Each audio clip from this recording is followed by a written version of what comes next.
Paano gumawa ng ganitong trending image?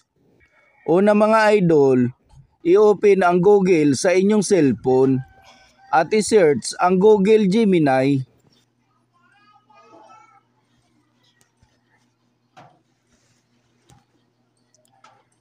Pag dito na kayo mga idol, pindutin itong plus sign dito sa baba.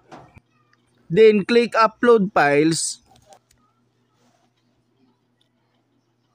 At pumili ng inyong picture na gusto mong gamitin.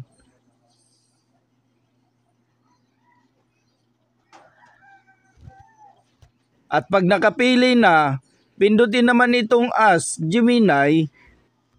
Dito nyo ilalagay yung prompt na gagamitin nyo para sa inyong picture.